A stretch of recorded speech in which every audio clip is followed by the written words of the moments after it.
Bienvenue dans cette nouvelle édition du Non-Stop Info. Voici les titres.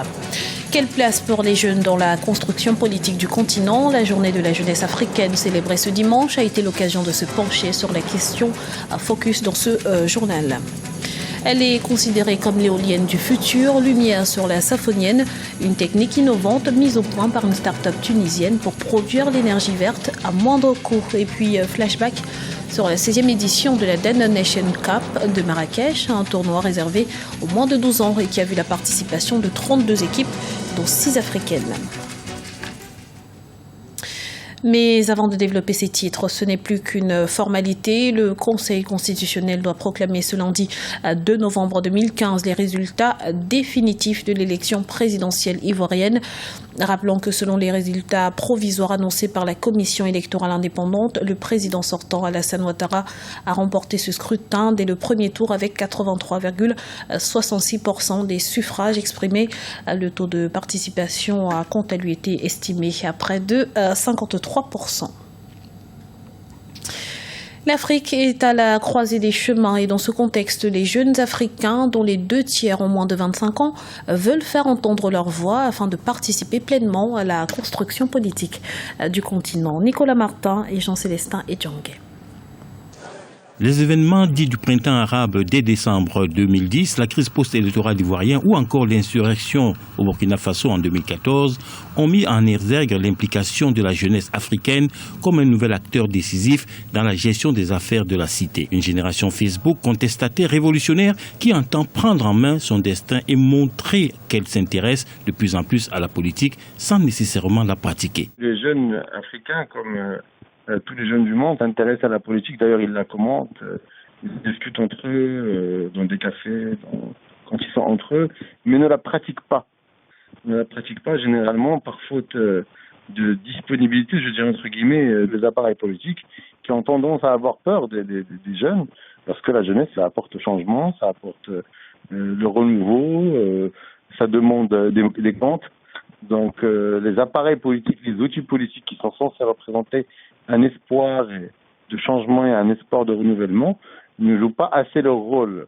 Mais la jeunesse en soi s'intéresse à la politique, s'intéresse à ce qui se passe dans son pays. Un coup d'œil dans les rétroviseurs permet pourtant de s'apercevoir que cette jeunesse africaine, depuis au moins un quart de siècle et les conférences nationales des années 1990, a toujours su imposer son droit de regard via les organisations de la société civile. Une tendance qui, selon certains spécialistes, ne fait que se confirmer. La jeunesse, à un moment, a connu une désillusion.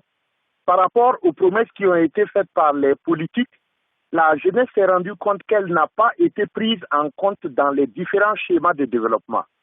Alors, en réaction à tout cela, elle a préféré tourner le dos à la politique.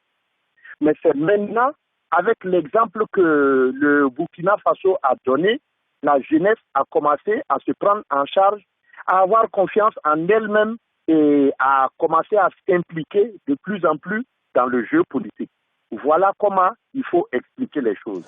Connue pour son dynamisme économique et son imagination débordante, la jeunesse africaine doit maintenant montrer sa capacité à s'allier autour d'idées et d'actions constructives communes au-delà de la simple contestation. Une union qui fera la force et le développement durable du continent. Dans l'actualité également, le gouvernement tchadien est en deuil. Gata Goulou, ministre de l'Aménagement du Territoire, de l'Urbanisme et de l'Habitat, est décédé ce dimanche dans un tragique accident de voiture alors qu'il revenait d'une tournée nationale dans le cadre du recensement électoral. Ancien secrétaire général de la Banque des États de l'Afrique centrale et ancien ministre des Finances et du Budget, Gata Goulou a occupé plusieurs postes à haute responsabilité en République du Tchad. Zoom à présent sur la Safonienne, une technologie révolutionnaire lancée par une start-up tunisienne, révolutionnaire par l'absence de pales et son rendement 2 fois plus important que l'éolienne classique à 3 pales. Birama Saonera. En Tunisie, une start-up a créé un convertisseur sans lame. Il s'agit d'une nouvelle façon de capter l'énergie du vent pour produire l'électricité. La nouvelle invention de ces jeunes Tunisiens de 37 ans s'appelle la Safonienne. Elle est conçue pour causer moins de bruit et de fournir une énergie moins chère. L'invention peut également être utilisée pour pomper de l'eau et servir de compresseur pour la climatisation. La rentabilité, plutôt la performance de la Safonienne se traduit sur deux niveaux. Sur le plan technique, donc elle a un meilleur rendement que celui de l'éolienne conventionnelle. Presque, on a pu atteindre sur le plan pratique 1,7 fois l'éolienne conventionnelle. Et sur le plan économique, c'est une machine qui s'avère beaucoup moins chère que l'éolienne conventionnelle. La Safonienne peut transformer près de 80% de l'énergie du vent en électricité. Anis Aoun ne compte pas vendre son invention dans des unités séparées. La start-up veut plutôt mettre de l'électricité à la disposition des fournisseurs dans le monde entier. En Tunisie, cette invention dans le secteur énergétique est très appréciée. C'est une fierté pour nous. Ça prouve que voilà, c'est une démonstration qu'on peut faire des choses, que cette jeunesse tunisienne elle a les moyens intellectuels et émotionnels pour risquer dans des sentiers nouveaux et être à la hauteur du défi.